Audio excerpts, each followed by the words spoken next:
Welcome to English with Leanne. Today we have two very similar phrasal verbs that have three overlapping definitions, but one of them has more definitions, so stay tuned for those extra definitions.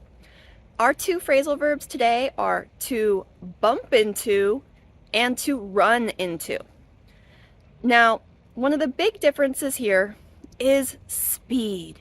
If you run into something physically, there's the idea that you are moving fast. So if you run into a wall, ooh, wow, maybe you hit it with some speed.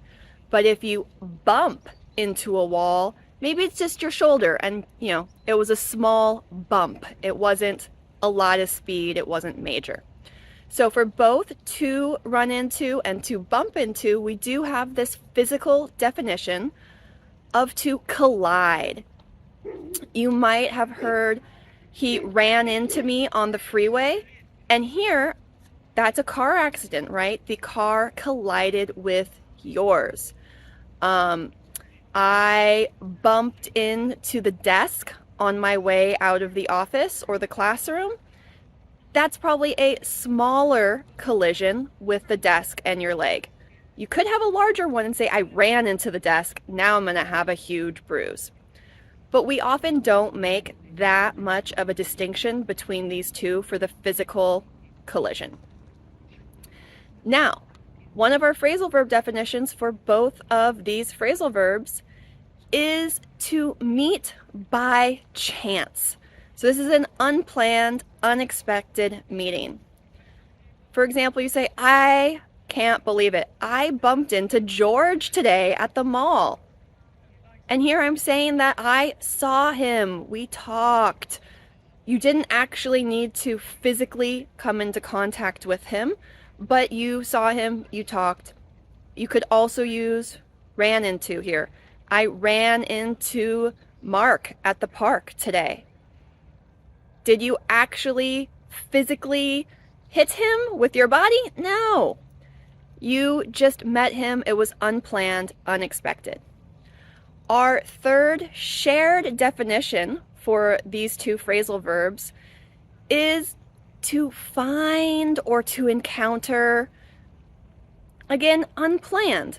So if I say, no matter where you go, you're going to bump into a Starbucks on every other corner. Oh, so no matter where you go, you're going to run into a Starbucks around every other corner. Did I switch the phrasal verb there? I did. And it just means that you'll find, you'll come across. Go ahead and watch my to come across video as well. But, it's unplanned. Now, those are the shared definitions.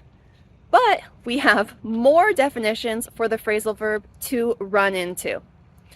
One of these is to encounter unexpectedly, but it's not a physical encounter. It's more of to experience, to encounter something and experience it. So when we use this one, you might say, I ran into financial difficulties last year because I lost my job. Oh, okay. Or you might say, on our trip, we ran into some bad weather. Okay, so you encountered it. You experienced bad weather on your trip. Our next definition is to blend into each other. So when you talk really, really fast, your words might run into each other. Or if your days go by really fast, you might say, wow, my days are running into each other. I just don't know what day it is of the week anymore. Or one month runs into the next month and time is passing so quickly. Notice here we have the speed factor. Now, there's one more definition, but I don't use this one very much. I find it difficult to make a sentence with, so you might not use this one. And this last definition is to reach a quantity, a level, or a cost. And an example of that might be if we hire someone to do that work on the house, we're going to be running into 5 figures of work. 5 figures here, I'm talking about 5 figures of money. So that could be $10,000, $20,000, I don't know. But in this instance, I would probably use comes out to. That comes out to $10,000. It might come out to this amount. I would use, instead of running into, I wouldn't use that one. I'll go ahead and link to come out down in the description as well. So go ahead and take a look at these definitions for to run into and to bump into. And try to use a couple of them in the comments below. Can you use the different definitions? Go ahead and find out.